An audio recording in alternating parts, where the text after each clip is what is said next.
जब हम छोटे थे, स्कूल जाते थे, तो वहाँ पर ना कुछ ऐसे बच्चे होते थे जो दूसरे बच्चों का सामान ले लेते थे।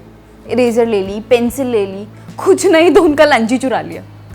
पर अगर आपने उन्हें ऐसा कुछ करते देख लिया तो आपको डराते थे, धमकाते थे, कहते थे कि अगर किसी को भी बताया तो बहुत मार पड़ेगी। तो आप डर कर नहीं बताते थे कई बार। तो बस यही कुछ होता है witness tampering. Hello everyone, this is Farhat Naeem and you are watching India legal. हाल में उमेश पाल, जो कि 2005 के MLA Raju Pal murder case के की विटनेस थे, उनकी गोली मारकर हत्या कर दी गई। उमेश पाल की हत्या इंडिया के विटनेस प्रोटेक्शन सिस्टम पर बहुत से सवाल उठाती है। तो लीगली कौन होते हैं विटनेस और विटनेस के इंडिया में राइट्स क्या क्या हैं, जानने के लिए देखते रहिए ये वीडियो। विटनेस का क्रिमिनल केसेस में बहुत इंपॉर्टेंट रोल होता है। जो वो टेस्टिमनी देते हैं उसके बेसिस पर ही एविडेंस इकट्ठा किए जाते हैं। Their testimony goes a long way in punishing the culprit responsible for the crime. India में विटनेस प्रोटेक्शन जैसे टॉपिक को खासी तवज्जो नहीं दी जाती, जैसे दूसरे प्रॉब्लम्स को दी जाती हैं, जैसे डोमेस्टिक वायलेंस, रेप एक्सेट्रा। एक विटनेस की स्टेटमेंट से केस का पूरा रुख बदल सकता है और ये बात दोनों पार्टीज़ को मालूम होती है। पर कई बार विटनेस को इमोशनली ब्लैकमेल किया जाता है, पैसे देकर खामोश करने की कोशिश की जाती है और कुछ विटनेस को उनकी फैमिली तक को थ्रेट किया जाता है कि वो कोर्ट में अपनी स्टेटमेंट ना दें। 1958 की 14th लॉ कमीशन रिपोर्ट में सबसे पहले विटनेस प्रोटेक्शन की बात की गई।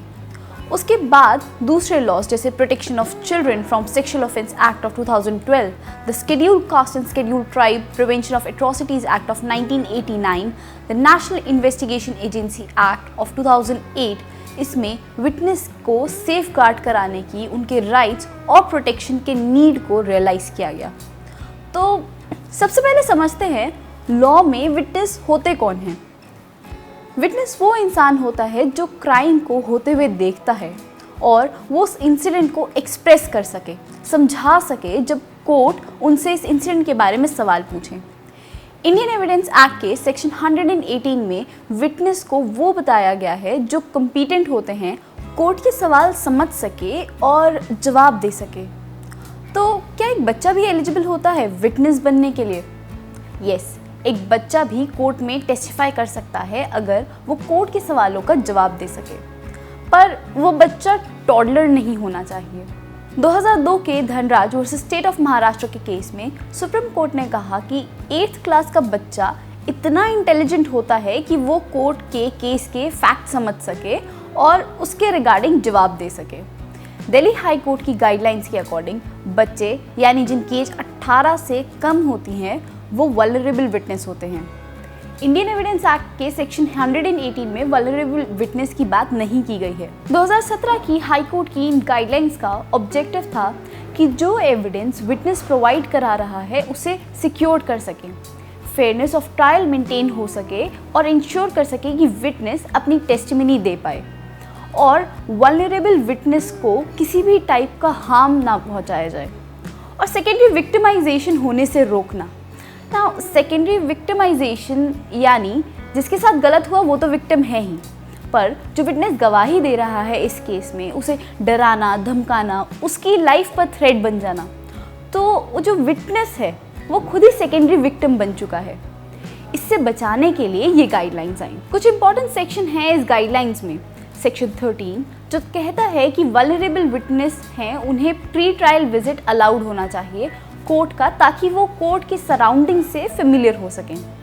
सेक्शन 17 कहता है कि वल्नरेबल विटनेस को लीगल असिस्टेंस प्रोवाइड कराई जाएगी। सेक्शन 24 जो कहता है कि विटनेस को कंफर्टेबल एनवायरनमेंट प्रोवाइड कराना चाहिए। सेक्शन 38 क्लॉज ए के अंडर कोर्ट कॉन्फिडेंशियलिटी मेंटेन करता है रिकॉर्ड्स की और विटनेस की जो उसने प्रोवाइड किए हैं और उन्हें सील कर देता है। सेक्शन 39 के अंदर कोर्ट प्रोटेक्टिव मेजर्स इम्पोज कर सकता है बच्चे के लिए या किसी वल्नरेबल विटनेस के लिए अगर वो रिस्क पर है। प्रोटेक्टिव मेजर्स में कॉन्टैक्ट अवॉइड किया जाता है विटनेस और एक्यूज के बीच में या किसी और पार्टी से जो इसी केस से रिलेटेड हो। हमने ऐसे कई केसेस देखे हैं जहाँ पे की विटनेस को ही मार दिया जाता है। इस सिचुएशन में विटनेस की प्रोटेक्शन एक बहुत ही इम्पॉर्टेंट इशू है। 2019 में Mahendra Chawla versus union of India के केस में ये नोटिस किया गया कि विटनेस अपनी खुद की फ्री विल से अपना स्टैंड नहीं चेंज करते कोर्ट रूम में। उनका स्टैंड चेंज होता है जब उन्हें थ्रेट किया जाता है, जब स्टेट उन्हें प्रॉपर प्रोटेक्शन नहीं दे पाती, और इन्हीं विटनेस को हॉस्टाइल विटनेस कहा जाता है। 1980 की 4th national police commission report में ये लिखा गया कि इंडिया में विटनेस हॉस्टाइल हो जाते हैं क्योंकि उन्हें इतना प्रेशर झेलना पड़ता है। विटनेस पर बहुत स्ट्रेस होता है। पहले तो क्राइम सीन को विटनेस करना, फिर कोर्ट में जितनी बार उन्हें बुलाया जाएगा उस सीन को वापस से रिमाइंड करना, that is revisiting the trauma, और फिर वो स्टेटमेंट देकर हमेशा डर में रहना कि कोई उन्हें कुछ बोले ना, कोई उन्हें डराए ना, धमकाए ना। Article 21 of Indian constitution provides for fair trial, जो कि इंडियन डेमोक्रेटिक सिस्टम का एक इम्पॉर्टेंट फीचर है। एक केस में विटनेस की स्टेटमेंट पूरा सिनेरियो ही चेंज कर सकता है, इसीलिए वो एक फ्री और फेयर ट्रायल डिजर्व करता है। Zahira Habibullah Sheikh versus state of Gujarat के केस में सुप्रीम कोर्ट ने ये हेल्ड किया कि विटनेस को थ्रेटन या फोर्स नहीं किया जा सकता गलत एविडेंस देने के लिए। अगर विटनेस टैम्परिंग हो रही है तो ट्रायल फेयर है ही नहीं। ट्रायल को दोनों पार्टीज के लिए फेयर रहना चाहिए। विटनेस का क्रॉस एग्जामिनेशन करना भी ज़रूरी है। इंडिया में विटनेस के लिए पहली लीगल इनैक्टमेंट था विटनेस प्रोटेक्शन स्कीम, जो 2018 में भारत सरकार द्वारा लाई गई।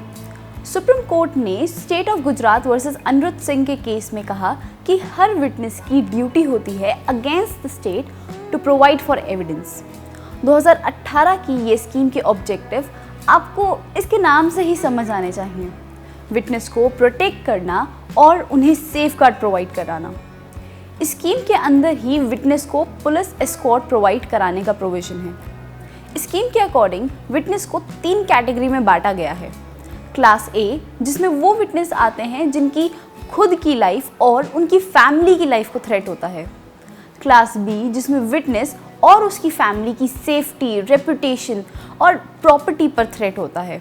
और क्लास सी, जिसमें थ्रेट के नाम पर विटनेस या उसकी फैमिली मेंबर के साथ हरासमेंट किया जाता है। इस स्कीम के अंदर कुछ खास पॉइंट्स हैं, जैसे विटनेस प्रोटेक्शन फंड, जिससे विटनेस की प्रोटेक्शन पर खर्चा होने वाले पैसे के लिए बनाया गया है। और इस स्कीम में ये इंश्योर किया गया है कि इन्वेस्टिगेशन के दौरान विटनेस या उनकी फैमिली मेंबर की फुल आइडेंटिटी प्रोटेक्ट होनी चाहिए। विटनेस के घर के बाहर आसपास कैमरास इंस्टॉल कराने चाहिए। पुलिस द्वारा विटनेस के घर की रेगुलर पेट्रोलिंग होनी चाहिए। विटनेस के कॉल रिकॉर्ड्स, ईमेल्स, मैसेजेस को मॉनिटर कराना चाहिए। Relocation of witness based on the threat analysis report, और विटनेस को इमरजेंसी कॉन्टैक्ट नंबर प्रोवाइड कराना चाहिए। अगर हम लोग इंडियन विटनेस प्रोटेक्शन स्कीम को दूसरी कंट्री से कंपेयर करें तो इंडियन स्कीम आज भी काफ़ी वीक है। यूनाइटेड स्टेट्स में prevention of witness intimidation to maintain anonymity एक बहुत इंपॉर्टेंट एस्पेक्ट है विटनेस प्रोटेक्शन का। अगर आप ये पिक्चर देखें तो इसमें मार्शल्स हैं यूनाइटेड स्टेट्स के, who are doing a drill of guarding a protected witness under its witness security program. United States has comprehensive and extensive laws on witness protection. एक चीज़ हमें समझनी होगी, सेफ्टी का एश्योरेंस अगर हम नहीं प्रोवाइड करा पा रहे हैं तो कोई भी विटनेस बनने को, केस से रिलेटेड इंपॉर्टेंट इंफॉर्मेशन शेयर करने के लिए तैयार नहीं होगा।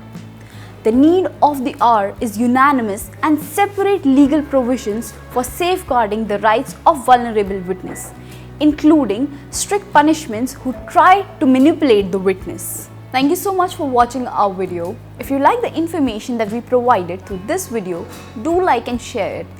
And for any query regarding the procedure or any doubt regarding this topic, you can ask us in the comment section. And don't forget to subscribe India Legal.